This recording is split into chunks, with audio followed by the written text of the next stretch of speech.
The speaker will be Sholeh Zamini, a women's activist and a human rights activist, and the permanent representative of Südwind in Human Rights Council with an MA in physics. She will speak about the lack of information and knowledge about FGM in the Islamic Republic of Iran, FGM being female genital mutilation. Please start speaking. Thank you very much. Truly, I have to thank my colleagues. They did a lot of work for us to organize this. Unfortunately, those who work on the FGM are not present here so that they could present this themselves. Unfortunately, there is a very strange attitude towards civil organizations. There's an atmosphere of security. As a result, we have not really tried to bring people from Iran who work on this issue to personally present on this issue. I have tried to present some material based on some research work that has been done in the field, and also 2 books that has been published in Iran. This one hasn't been published in Iran, it has been published abroad. It will be published in Iran. The other one, called The Tragedy of Violence Against Women by Fatemeh Karimi, has been published in Iran. It is about FGM in Iran, in Kurdistan. It's a case study of Kurdistan based on research and interviews with those who have gone through this. And the other book is again a research book by Muzaffarian.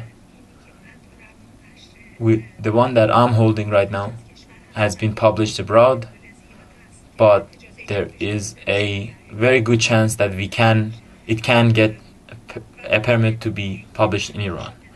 The other point that has been researched on. Well, let us begin from the beginning. The FGM in Iran might be very new to a lot of you who are sitting here. When you look for it in the internet, the name of the countries that FGM happens in them, Iran is not one of them.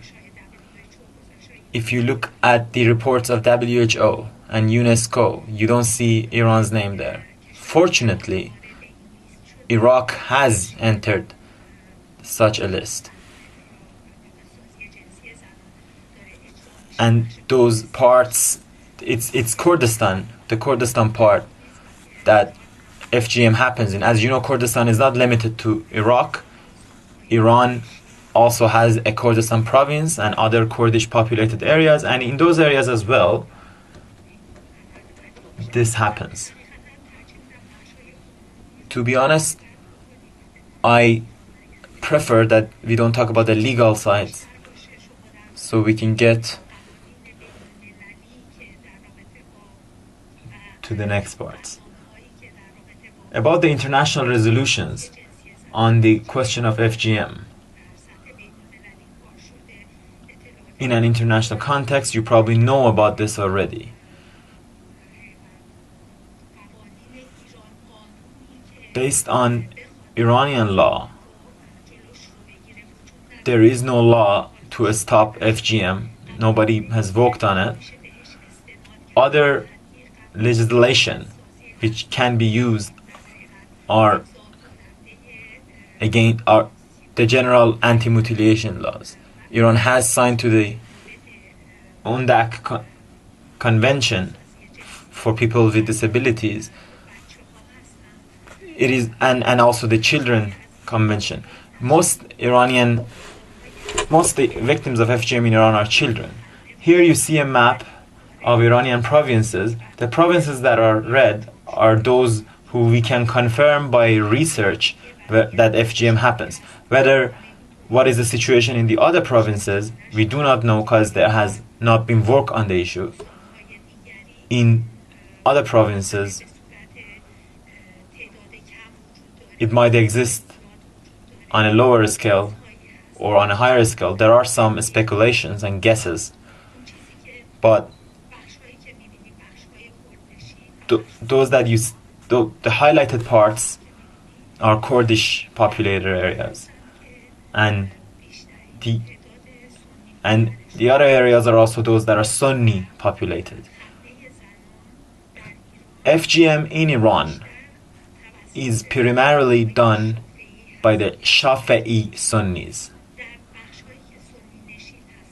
In the parts where Sunnis live, and predominantly Shafi'i Sunnis live, even Shias are seen to do FGM. For example, if in a village the majorities are Shafi'is, even the minority Shias will practice FGM, as has been witnessed in some cases.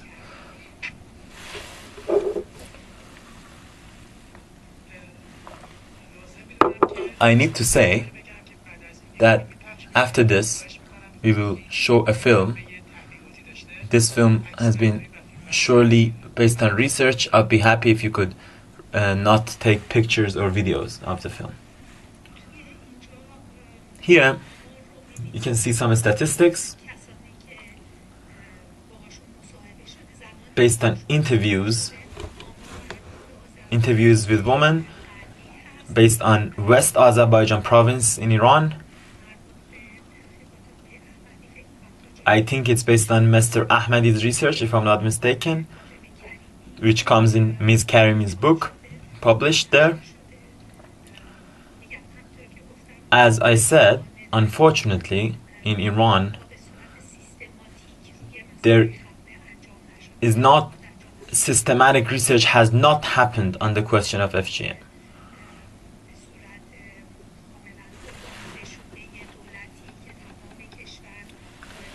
And there is not an organized state research that would cover all the country. In West Azerbaijan province, for instance, in Ashnaviya county, you see that 7 of the villages there have been assessed.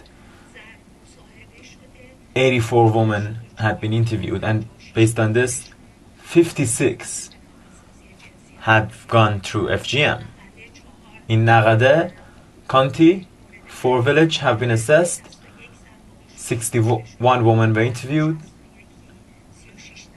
and out of the 61, 36 have gone through FGM.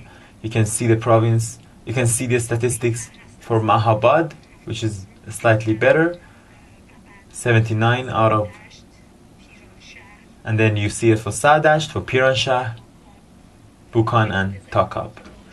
The number of women interviewed and those who were circumscribed are there. In Kurdistan and the Kurdish populated areas of Iran in general, the statistics that you see is a bit older. In Iraqi Kurdistan, there has been a beginning of a systematic work on the question of the FGM. The satellite channels have started to work on it, and those who worked on the issue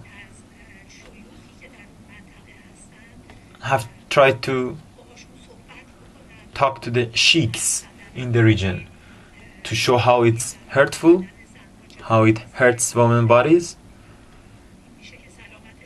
how it hurts their health, and they have been successful to take, well, not fatwas, but sort of a general talk by these sheikhs who have said that this is not obligatory. You can reduce it, you can stop it. The religious sheikhs have said this, and they have said that, well, the families should not insist on it, and in some cases they have been able to reduce it. So the wide work that has been done in Iraqi Kurdistan has also affected in the Iranian Kurdistan because of the similar languages. a lot of people in Iranian Kurdistan watch satellite channels in Iraqi Kurdistan?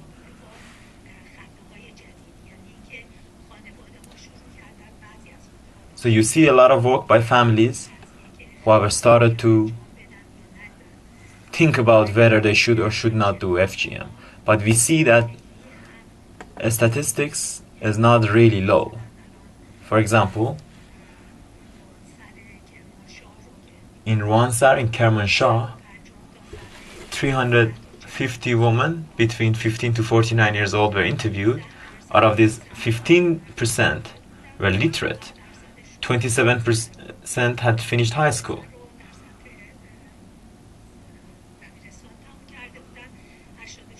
86% were married. 15% were housewives. Out of this, 56% were actually agreed with FGM. 85% had been circumscribed by their parents' advice. There is a number of women who have not gone through FGM when they were kids, but when they want to marry, because of the pressure of society, they go and do it themselves. This is a very small number, but they exist in today's Iran. 60% of women believed that if there would be a law against circumcision, against FGM, it would dramatically be reduced. Basically, they believed the law would work.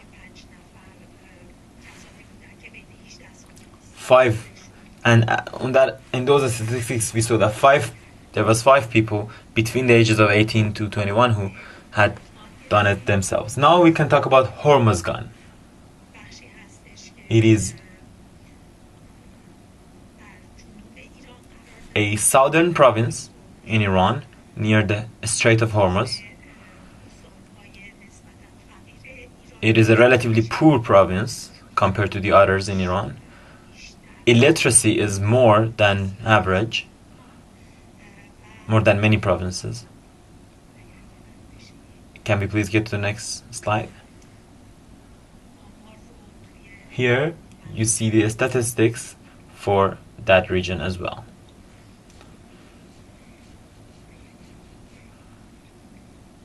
If we can please now, we're going to show the film. This film is about Hormozgan province. Here we have talked to some dayas who are the FGM practitioners. They have been interviewed.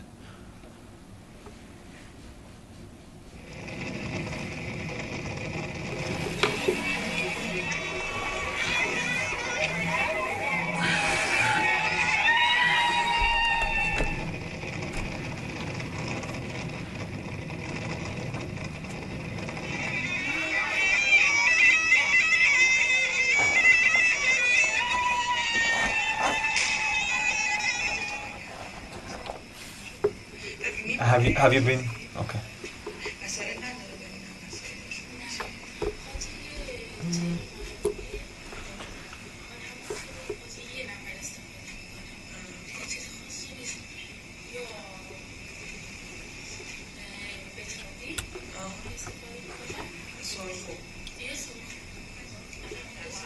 There is subtitles on this one, so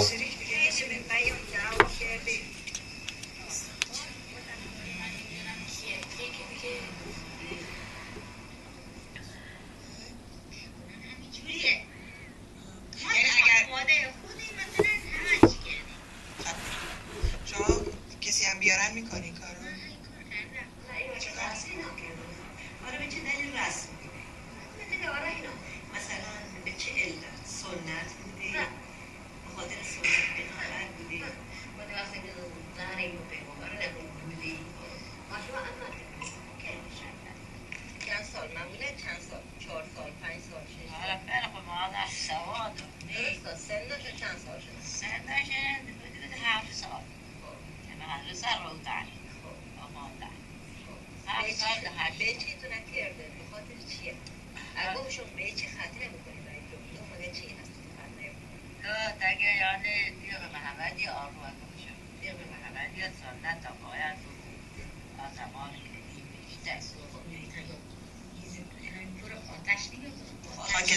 خاکستر آتش میریختن یه تیغ برای مثلا 4 نفر چی میکردن. من به تادین و پنبه. از کجا یاد گرفتی شما؟ همسوری شانسی خودم. کجا میدونستید کجا رو ببری؟ این یه بندی داره. چجوری؟ یه وقتی که این تو با پنبه سرش میگیری یه بندی علامتی داره میزه. من صدها دختر کردم که الان دیگه باید شوهر کردم بچه چند.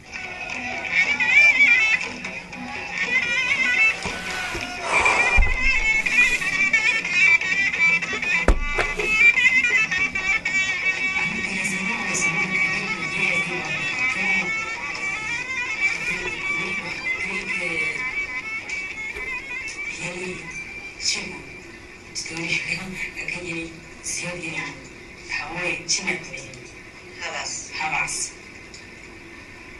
قدیما هم تو شما بودن. خب الان که دیگه ایتون رو نکردنه الان دیگه نه الان دیگه خلاص نمونده.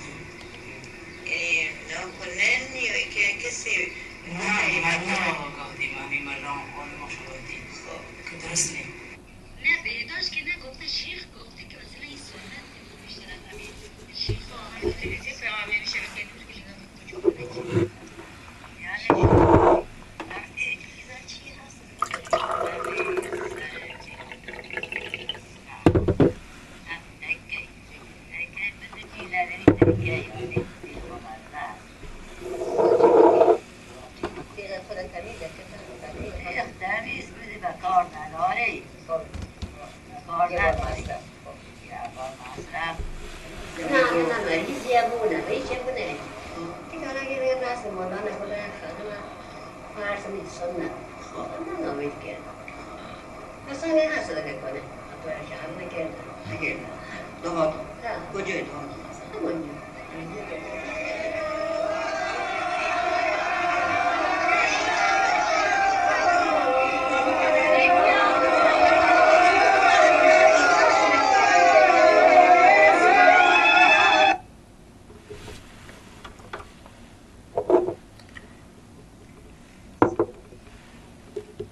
Actually, as you can see in the film, women who traditionally, especially in the Hormozgan province, are called dayas.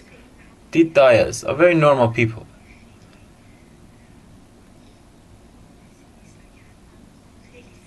They're not very brutal people who actually want to really harm.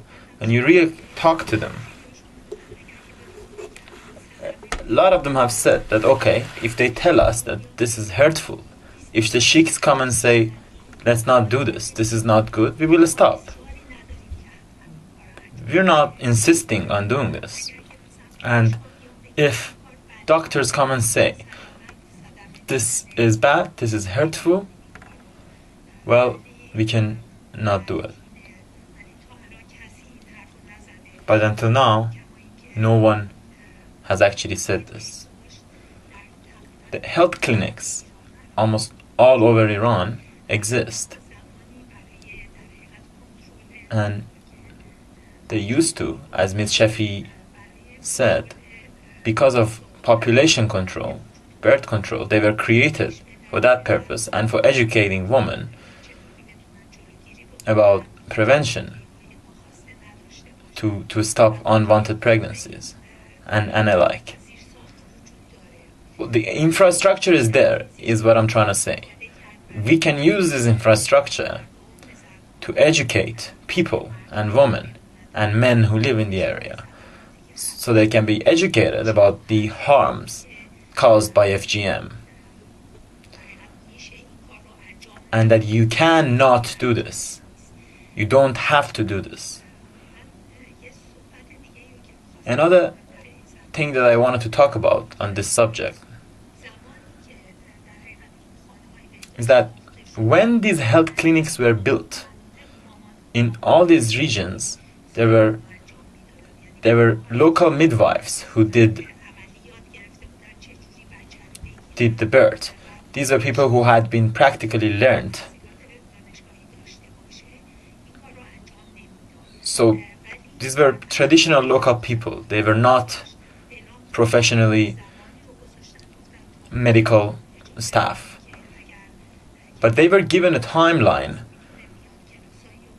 And they said, okay, if you're a local midwife, here's your timeline, here's the deadline. You have to come and learn and get a professional license. But after this deadline, only those who have been academically educated on the midwifery and are considered so academically and have such a license and such a permit for birth, only those will be permitted. So gradually, local midwives were sidelined and eliminated. There were those who this was how they lived, this was how they earned their bread.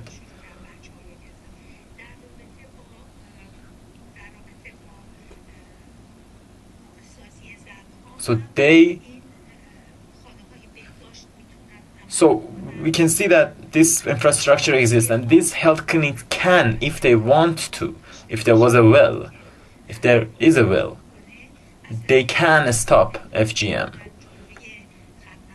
They can stop it through these health clinics. The problem is, the health ministry has been approached, these health clinics, local health clinics have been approached, the local governorates have been approached to help develop strategies to prevent FGM and to spread education on the subject. What has been seen, the reaction by them in all cases, has been that because it is for Sunnis and because Shia-Sunni issues are already a source of possible conflict, there is not a will to counter this, unfortunately, to the date. I do know that there are women activists in, some people who are working on this issue. They're organizing classes with their own personal resources. The government budgets that exist are very low, and whatever they can, they use to spread education in the FGM prevalent areas, to stop mothers from taking their daughters to dayas for the FGM to be operated on them. I think there is another point that I would like to talk about.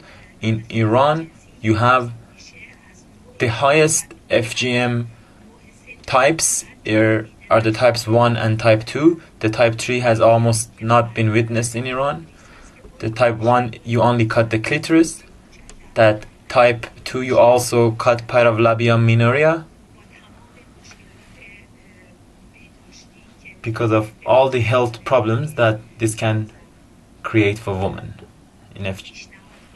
Here are some recommendations. One is to talk to the regional sheikhs, those who have fatwa powers, so that they could issue fatwas to declare a ban on it, or at least to say it's not wajib, it's not obligatory. There are some Shia Ayatollahs who have worked on the subject and have said that this is not obligatory, and so you can not do it. In some regions, in regions where FGM does happen, local sheikhs are very powerful and they can stop it if they want to. Gradually, if people don't get educated on it, if people don't learn how to practice. We saw one of the dayas was really old, but the other two were somewhat younger. If we can ban learning the practice of FGM, we can automatically stop the FGM. And the health clinics, as I said before, can play a role here by explaining the harms of FGM to stop it. But health clinics have not practice such a policy and are not about to. And when you approach them, they try to keep their distance and say this is not part of our purview. And I think this is a good way to stop FGM. And then we get to the question of media and the satellite channels that have been very helpful so far and can be even more helpful. Professional films have not been made for Iran on a nationwide basis. The question of FGM has not received attention by the Iranian television. The Iranian TV has never said anything about FGM, and that's a problem. This is what I wanted to say. I conclude my remarks, and I do hope that based on pressures of the international community, by UNESCO, by WHO, on Iran, we can work more detailed on this subject on a nationwide basis. Thank you.